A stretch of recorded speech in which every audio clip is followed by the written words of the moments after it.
Poland, there's a lot of people learning Japanese, like ikebana, kintsugi. I find it quite graceful, the subject of kateika, but I think like in the end of the day, Japan is great. I love being in Japan. I'm going to ask about Japanese culture and stuff. So first of all, thank you for this opportunity. Thank you for your help. So where are you from and what's your name? My name is Agnieszka. You can call me Agnes if that's easier. And I'm from Poland. Okay, that's cool. So dziękuję. Thank you. Yeah, that means thank you in Polish. In Polish. And also you can speak Japanese, right?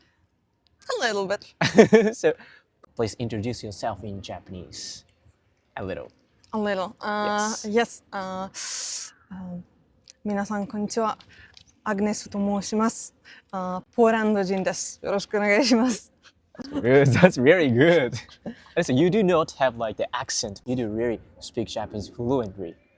Well, I'm happy to hear that. Yeah. I did study Japanese since I was 11 until 11? I was... Yes. Really? Yes. You don't mind my asking how old are you? Sorry? If you don't mind my asking, how old are you? Oh. Yeah. I'm 27. 27. 16 years. 16 years ago, yeah. Okay. That's cool. Very cool. Did you study Japanese in Japan before, in the past? No, not in Japan. I studied in Poland. First, when I started for 4 years, I had private lessons, so just me and the teacher. And then for like 2 years, I was going to a Japanese language school. And then also I went on a school exchange for 3 months from that Japanese language school. Yeah, actually, I was surprised at there is like a Japanese language school in Poland. Like, learning Japanese, is that popular or? Oh, nowadays it's very popular. Well, I studied Japanese years ago, so it was not as popular back then. But yeah, the school was there. There was quite a lot of students. There were like multiple groups on different levels, etc. So it was doing quite well. And nowadays, Japan is very popular in Poland. There's a lot of people learning Japanese. Like multiple of my high school classmates started learning Japanese like since we graduated. When we were still in high school. In my class, it was actually me and one other person who we were studying Japanese, and then like multiple other people started later. So yeah, nowadays it's quite popular. Okay. Why do you think it's happening? Well, I think the main reason is anime became very popular recently-ish. It's already been a few years since it's like really popular. So yeah, I think that's how a lot of people get into Japan. And then there are also other things like martial arts. I think that also brings some people. And well, also Japan is a great travel destination. So yeah.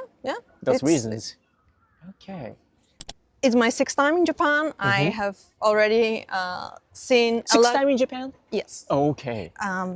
I had already seen a lot of the like popular places and stuff, but I do really like the experiences of Japanese culture. So this time, for example, I did the experience of like traditional Japanese pottery painting. Pottery painting? Yes. Damn. It's cool, really. Yes. Yeah, and also, well, in the past, I learned some sado way of tea, and I did some kitsuke, so kimono wrapping classes, and yeah, like quite a few other experiences like ikebana, kintsugi, makie. Makie? Really? Yes. すごい。Fascinating. Well, thank you. Yeah, or what else? Oh, like kyoyuzen. So it's like the fabric painting. Yeah. And others that I don't remember in this moment. But yeah, Like this sort of like experiences, especially in traditional arts and crafts, I would say, is one of my favorite things to do in Japan. Okay. So, like, pick up your favorite traditional thing you do in Japan. Mm-hmm. Well, that would be the way of tea. The way of tea. Why is Yes. that? Why is that? Yes. Good question. Well, so I actually first tried the way of tea during the school exchange. Yeah. I joined the Sadobu. Sadobu. Yeah, the club of way of tea. Yeah. Same and- here. Oh, really? Yes, actually. Yeah. Okay, that's crazy. But yeah, like, I don't know, I had a lot of fun in there. Also, I made great friends in there, and the philosophy behind it and the temae, which I don't think it's translatable to English, how detailed the movements that you do to prepare the tea are. And like at first those movements look or seem kind of random, and but then with time, like, you start to understand what is the purpose of each of them. And yeah, like that's also really fun to learn. And the bonus is that you get to drink matcha. It's really tasty. Yeah. So like there are clear purposes behind it. Behind Yes. like every movement. Yes. You think. Very cool. And I feel like that's quite common in other Japanese arts as well. Really? For example, when I learned the kitsuke, also, like, there's a very specific way of putting the kimono on yourself. Yeah. And there are some movements that can seem random at first, but in fact they have like a purpose. Like, for example, like, you kind of maybe tug on the sleeves, and the purpose is to make the kimono like centered on your body and stuff like that. I find it quite graceful. Graceful, yes. That the movements that have purpose at the same time, they look well, quite elegant, I would say. Okay. And also recently, I went to a kodo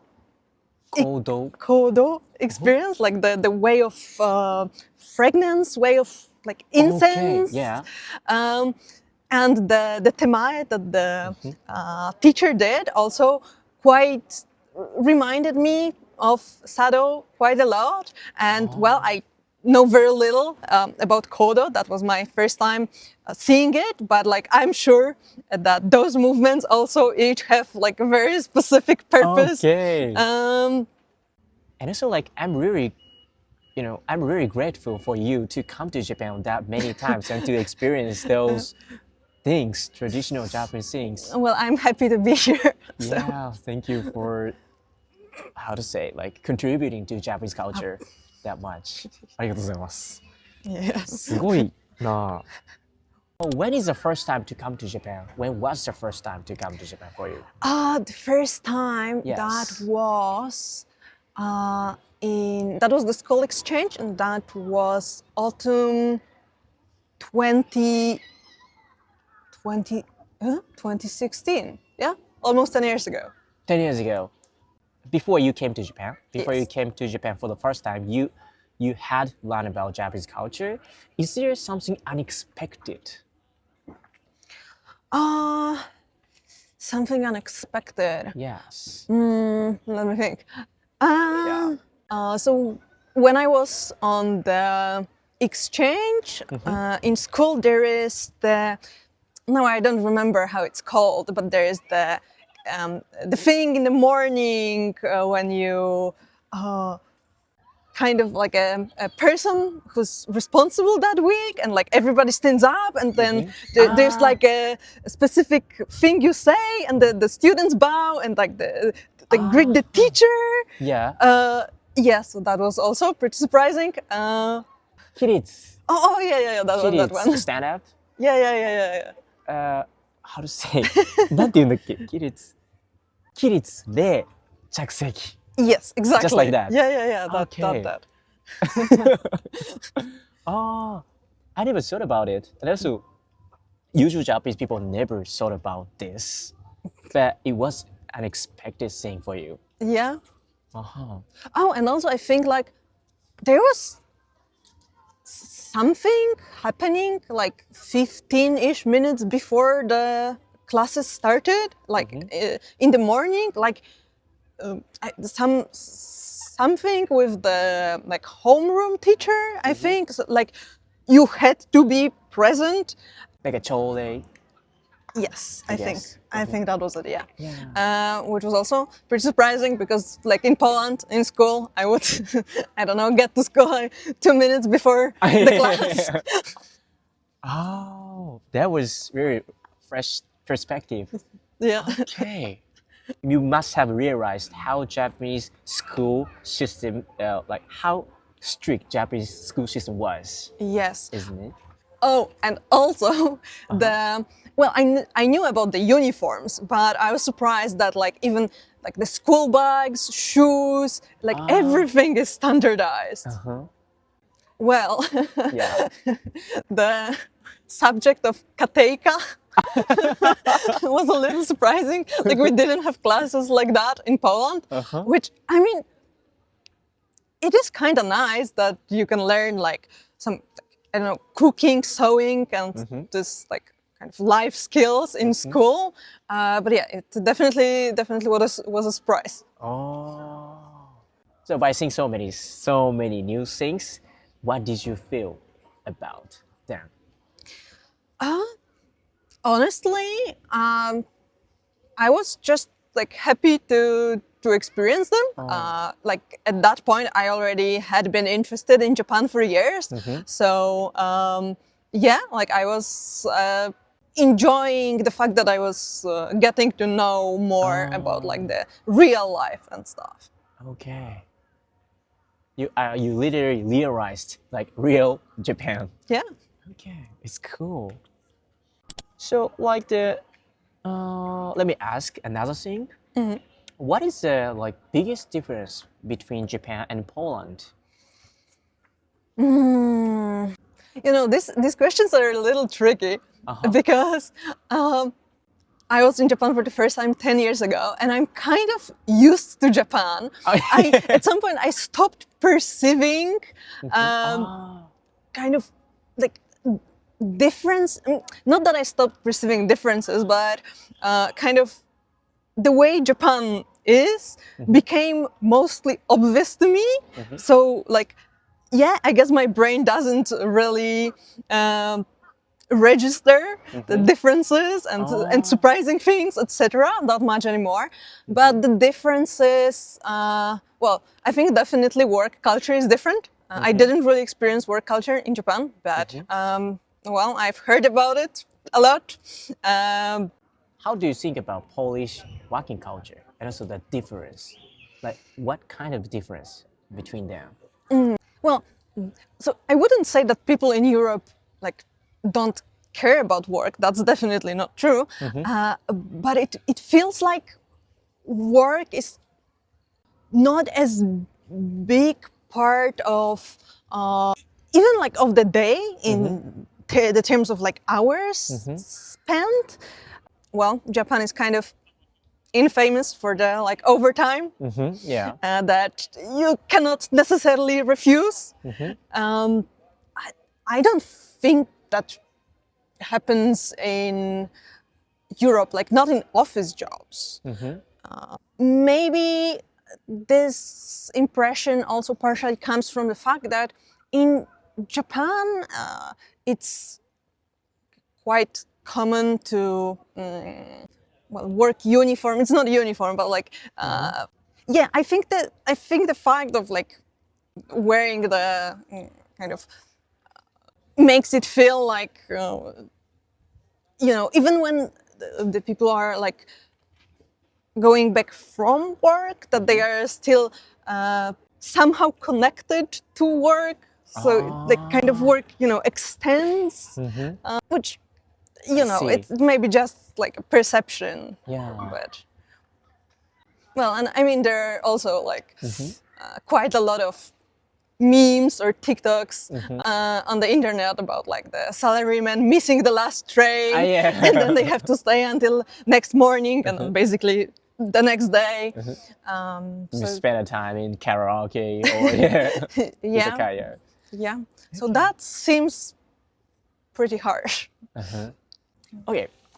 So you've been here like for 6 times? Yes. 6 times you came here, and also the first time to come to Japan was 10 years ago. Yes. So I assume you met so many Japanese people. What do you think about how Japanese people are? Yeah. How Japanese people are. Yes, Japanese people's like personality. Okay, that's, I guess, another pretty deep topic. Yeah. Well, so first thing I want to say, well, there's also kind of famously the honne and tatemae, Yes. right? I do remember that when I was on the exchange, it was easy to have like a surface level interaction, but it was quite difficult for me to like make deeper connections. Well, it may be because of many things, like the honne tatemae, or maybe the cultural differences, or I'm also not like the most outgoing person myself, to be honest, especially over like longer periods of times. But I would say, as time passed, with the people who I did get closer with, my conclusion was that, well, like people are the same everywhere. People are people. They do show some things differently because of like socializations, the culture, etc. But yeah, in the end, people are all people. It's like by meeting so many people, and then the conclusion is like that. Yes. Okay, it's deep. Especially like when you get to know someone, I think that is the conclusion. Like again, people on the surface level, like when you just met them, or if you only know them, like not too closely, they may seem very different. Like again, for example, from my perspective, like Japanese people having different culture, I guess reactions to some like social situations, etc., seemed like that could make me think something like, oh, Japanese people are like this, and this. But I think like in the end of the day, Japanese people are very similar to European people. But I guess there is something you cannot understand, like that in Japanese culture, how Japanese people do or how Japanese people behave. Is there something you cannot understand? Okay, I need to think. Yes. Well, that's again a tricky question because first of all, I'm kind of used to the way Japan and Japanese people are. Yeah. Then second of all, like the reasons for like different behaviors are usually not that difficult to understand. Like I may not agree with them, but I can still see where the behaviors are coming from. Like one example would be what we pretty much talked about before, like the work or also I guess study culture.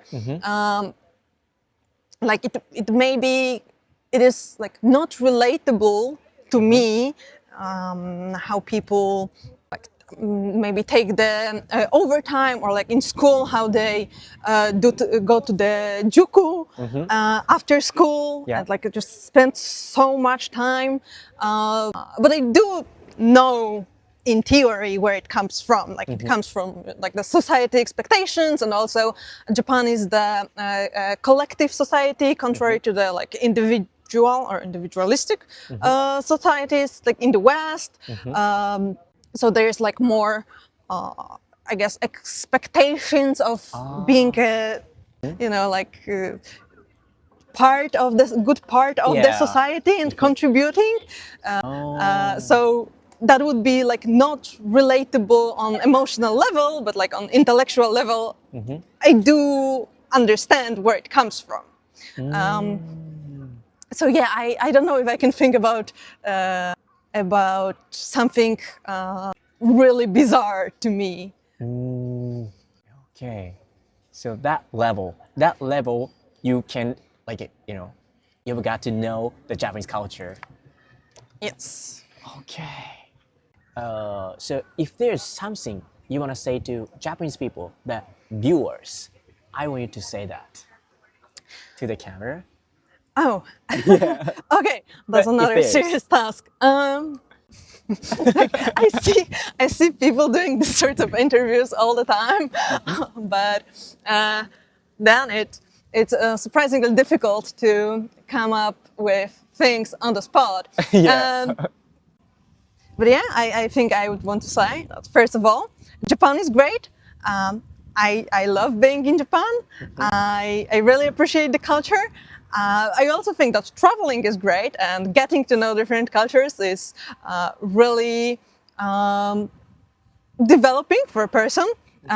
Please come to Poland. Poland is pretty cheap, so, you know, good destination. Yeah, and referring to what I talked about before, do not overwork yourself. And, well, thank you for watching. Thank you so much. ジンクエ、ありがとうございました。バイバイ。